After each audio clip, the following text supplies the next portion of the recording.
everyone, this is Gemma from People Building. I'm making a live broadcast today on Periscope. We are loving Periscope. Today I'm going to be speaking about different ways in which you are able to overcome depression, and I'll be sharing with you some of the tips and the skills that I use with the clients that I work with who come in with that particular challenge. I'm just going to adjust something on the camera. Here we go, that's better. So we've got 8 people tuned in here. Hi everyone, thanks for coming. Depression is one of those issues that everyone at some stage in their life has, albeit temporarily, whereas other people might have depression for a very long time. Hello, we've got someone here from Dallas. Sorry to do a zoom in on my face. I'm just grabbing my glasses so that I can see all the people that are joining. So we've got Connor_Ed who's joined. Welcome. So let me give you some of my key pointers around how it is you can overcome feelings of depression as and when you have them. I know for some people it's a very acute illness, so I'm not going to patronize you by giving you any quick fix methods, because I know that that doesn't quite suit you. Oh, hi there, Holly. I loved your last video about anxiety. Thank you so much. I'm glad it was helpful for you. Hi to Spain, by the way, as well. All right, so what I'm going to do is I'll just give you some ideas, and I'll pick up on the odd question as they come in and address them as and when I can. But then when we get towards the end, I will kind of open the floor up for questions at that stage. So depression it's like an intense feeling of sadness for some people, but for others it's more like being super, sorry, I need to slow down. Wait, talk so fast. I will slow down. For other people, the sense of depression is more like a stuckness. So not being able to move forward. It might just be a sense of inertia, not being able to get on and do the things that they know that they should be doing that day. So it affects different people in different ways. Very often, a sense of depression accompanies other issues like anxiety, like sleep problems, and every now and again it might also, hi there to Alex, hi there, it might also include things like a knock-on effect with elements in someone's life like their eating habits, their drinking habits, and their exercise habits. Now, for all those of you who have perhaps had that sense of discomfort that depression brings, the very first tip I'm going to give you, and as I say, we're skimming the surface on this one, this is no quick fix solutions. Is this a therapy? Well, just for those of you who don't know, my role is that I'm a hypnotherapist. My cousin's here, hello. I'm a hypnotherapist and I'm an NLP trainer, and NLP stands for Neuro-Linguistic Programming. So it comes from the field of psychotherapy, except it's much newer than psychotherapy. It's made up of lots of different therapies that have all been pulled together, and we utilise the most useful elements, the ones that have been proven to have the best possible results for people. So those are the sorts of therapeutic interventions that I use. You might see up on the certificates up there as well, one referring to CBT, which is cognitive behaviour therapy. So it's about how your thinking processes have an impact upon the results that you're achieving in your life. So number one, skimming the surface, as I say, in terms of solutions around depression, is physical exercise. If you go to a doctor with depression or symptoms of depression, the very first thing they should do is ask you about your exercise regime. Now, it's not just to be really mean when you're not feeling well to make you do exercise as well. Actually, it's proven that when you do some physical movement with your body, it releases a chemical in your brain called endorphins, and endorphins are your feel-good chemicals, so they make you feel better. Now, exercise isn't always the right route forward for people. Sometimes people do need medication for helping to stabilize their emotions, and some people have to stay on medication for a very long time, and that's absolutely fine too. But what's important is that you're able to recognize the signs and symptoms that depression might be coming up for you, and that you're able to stop it in its tracks when it does, so that you don't stay there too long. Generally, what I say to clients is be mindful of 3 things. So we want to tackle this in 3 different ways. Number 1 is time. So the amount of time that you spend in a bad state needs to start reducing so that you don't stay there forever. Hi, Ross. Number 2 is energy. So you don't want to be putting as much effort into feeling depressed as perhaps you might have done in the past. And number 3 is frequency. So we've got time, energy. Number 3 is frequency. Frequency means that you may get depressed sometimes, but you just don't do it on as regular a basis as you used to do in the past. So if we can tackle it in 1 or ideally all 3 of those ways, then it's going to significantly reduce the impact that something like depression has on someone's life. So number 1, we're saying exercise. So do something physically different with your body. Now, I have to hand on heart say that I am not terribly persistent with going to the gym, and I really should be. You notice it was a should and not a must. So here's one of the things that you can do. If you're a bit like me and you're a bit gym shy, at least walk 20% faster, move faster, talk faster. All of those sorts of things are about speeding up the rate at which your body is operating and will start to have a knock-on effect on your mood. Number 2 thing, now I mentioned this one for those of you that listen to the anxiety issues. I don't believe that because you're fit. No, I definitely am gym shy, I promise. So number 2, we mentioned this in the anxiety video the other day, is language. So the way in which you make reference to your mood and to yourself will have a big impact upon your emotional state. So let me try this one out with you. You can give me some feedback on this. If I say to you, solving your problems is going to be hard. So just notice how that makes you think and how it makes you feel. So solving your problem is going to be hard. Now try it versus this. Solving your problem is not going to be easy. Okay, it's not going to be easy. Which one makes you feel a bit better? Which one sits slightly better with you? Is it it's going to be hard, or is it not going to be easy? Does that one resonate with you a little bit more? Give me some feedback, let me know. Because the thing is that the words you use, second one, yeah, I'm sure you're not alone. The words that we use massively impact upon the way in which we understand the world around us and the references that we give to it. So when we say things like, it's not going to be easy, it sounds more possible. Exactly right, Holly. It sounds more possible partially because the unconscious part of your mind, so the bit of your brain that's responsible for your habits and your behaviors, that part of your brain isn't so good at processing negatives. So what I mean by that is if I said to you in your mind right now, so maybe just close your eyes for a second, and don't think of an elephant, okay? Don't do that. No pictures of elephants in there. No elephant trumpeting noises or anything like that. Now, for a great deal of you, when I gave you the instruction to not do it, you would have first done it. So what happens is your brain searches around inside and it finds all of your references for elephant and all of the memories that you might have associated to that. So it goes through the library going, elephant, elephant, there it is. Oh, damn, not that. So you first end up doing it and then you have to undo it. So for all those of you who are parents, for example, whenever you say to your child, don't jump on the sofa, don't do this, don't do that, you're first of all reminding them of the thing that you don't want them to do, which is typically why they end up doing it. So we should always be phrasing stuff as much as humanly possible in the positive. Hi, UN. We want to always say what we need to say in a positive frame, because then that focuses our brain on what it is that we want to achieve instead of what it is that we want to avoid. So when I gave you the sentence of solving your problem is not going to be easy, your brain doesn't necessarily process the not. Your brain instead hears it's going to be easy and feels much more positive about it. How old am I? I'm not telling you that. I'll let you guess. Guess below 30 and we can be friends. All right, so yeah, language is a big one. I'll give you another example on the language.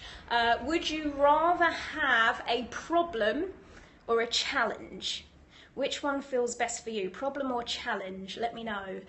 Now, the thing with this one is it differs slightly from one person to the next, although we do tend to get a general consensus. The reason why it differs slightly is because of how you are motivated as an individual. So some people will feel like, you know, they want to have a problem because then it makes them feel like they're going to fight. But I can see pinging up on the screen that most people are saying challenge. And that's because when you think challenge, you think like zip wires and fun stuff. And it seems like it's going to be much more positive. The thing with problems is it's more like firefighting. You know, if you get rid of a problem, you haven't necessarily got anything positive on the other side of it. You maybe just got rid of some pain. So again, our language can really impact upon how we are thinking about the world around us. And if you notice that you're in a bad state, such as this state of depression, it might be worthwhile monitoring not just what comes out of your mouth, but also how you're talking to yourself in your head. Because I have news for you people. You are all talking to yourselves inside your head. And if you just thought, no, I don't. Now that's what I'm talking about. That's the talking to yourself that I'm referring to. So we all do that. Doesn't make you crazy. It's just that the quality of what you say in there might be motivational for you and really positive, or it might not. Now, just also in reference to the language, particularly with negative emotions like depression, if you're experiencing those, it can be worthwhile thinking about the way in which you would speak to someone who you would always be positive and motivational with. So if you have a child in your family, if you have a little person that you really care about, very often we tend to be super positive with them. And we definitely want you to be able to motivate yourselves, that's right. So when we speak to young people, you know, if they came to you and said, God, I've just had a horrible day, my life isn't worth living, or something like that, you would absolutely step into uber positive, no matter what mood you're in yourself. So you say, of course it is, you know, what can we do about this? You're brilliant, you are. And you say all these great things. Yet very often we don't take the time to do that for ourselves. So you need to become a better best friend to yourself if you want to shift emotions like depression. You know, sometimes that's going to be the giving yourself a bit of tea and sympathy. Sometimes it's going to be a bit of a pep talk where you're super positive. Or, like we said with the anxiety the other day, sometimes it's about giving yourself a bit of a kick and more like a pull yourself together kind of conversation. As I say, these are not hard and fast solutions, but they're simple little tips and techniques that you can start weaving into your everyday life. So number 3 for today, and this is an actual NLP process that I'm going to share with you right now. So it takes a little bit of practice to be able to utilize it in the best possible way. However, the practicing itself, there's no harm in you doing this technique without a therapist there with you. This is something that you could read about and do for yourself. So let me talk you through how it works. What you do is you recall a time in the past when you experienced positive emotions. You're very welcome. So you remember a time in the past when you experienced useful positive emotions. So things like happiness is good, falling down laughing is better. Have you ever had that when like you're really, really angry with someone, really mad at them, and then they make you laugh in the middle of you trying to be angry with them, and then it just like you can't be angry anymore, and it's quite annoying because they took away your anger by making you giggle. So laughing and giggling is so powerful for us. We definitely want to utilize that. So feeling happy is a great emotion, but falling down laughing is way more powerful than that. I'm not even thinking of a specific time and it's making me giggle just to talk about laughing.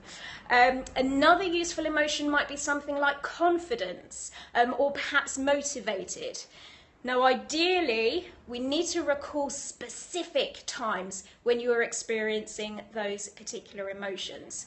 So if you said, you know, I felt generally happy whilst I was on holiday last year, That's too broad a memory. What we have to do is to find a specific moment in time on that holiday. So, you know, there was a day when I was laying on the sun lounger by the swimming pool, and I could smell sun cream, and I had a pina colada, they were playing my favorite song, and getting into a real specific moment in time makes the emotion much stronger. So you're going to recall a time in the past when you felt a very specific but strong positive emotion.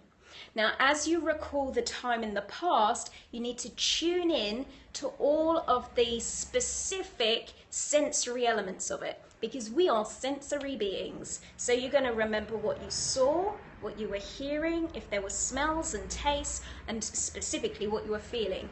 You might have noticed that when you do different emotions, you feel them in different places in your body. So for example, when someone's anxious, they might feel it here or up in their chest.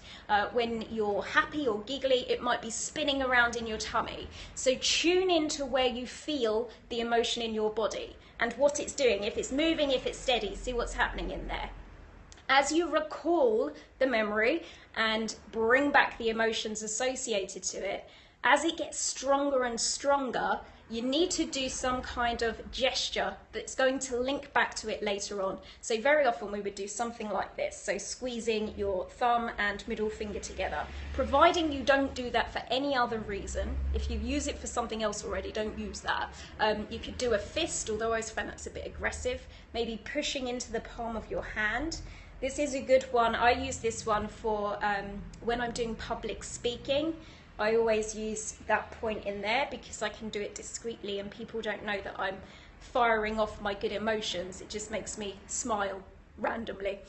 So you're going to choose a something. So maybe something like this. As you're recalling the memory and feeling the good feelings that went with it. As soon as the good feelings start to fade away, you let it go. So as soon as you've let it go, you move on to the next memory, which could be another laughing one, or it could be one associated to confidence or motivation or something else. So you've got to repeat the process a few times over so that it becomes particularly strong. And then later on, when you're in a bad emotional state, so if you're feeling depressed and maybe got that sense of demotivation happening, then you just have to fire it off again. Because what happens as a result of you repeating the process, there's a connection that's made between the action that you do and the feelings that you're feeling. The two get linked together. And it means that later you can utilize that link. You can remind yourself of the good feelings very quickly and take yourself back into the same positive state once again. So, in dealing with depression, our 3 top tips for today were: number 1, do some exercise. Number 2, again, we looked at language, but specific words and phrases that you might be able to start changing, and also giving yourself a bit of self-love in how you talk to yourself. And then number 3 for today is the process is called anchoring. So that's recalling a time in the past when you had positive emotions, linking them to a gesture, such as a squeeze of the fingers, and then using that later when you need it. So that is a starting point, at least, for how we can begin to overcome feelings of depression. And really you can use that for anything else. That would apply to the anxiety stuff, as well as any kinds of sadness or general bad feelings. So was that helpful for you guys? Give me some feedback.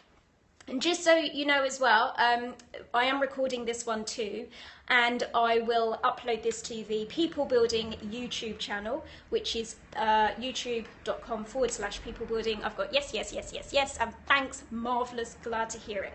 There's tons more videos on YouTube, so definitely try out the anchoring, Holly, it will work really well for you. Yeah, there's loads more videos on the People Building YouTube channel, and you can go and check those out and utilize any of the other tools and techniques in there too. I will be doing a video on Periscope as of now, because now I've got my tripod widget. So this is why it's worked out really well today. So I'm going to be doing a video at 6 p.m. UK time on a Monday around 6 p.m. So that will be live, and then the recordings will go onto YouTube. So if you ever miss them, you can watch them on the YouTube channel later. All right, it was lovely to see you all. Thanks very much for tuning in, and I'll see you next time. Bye.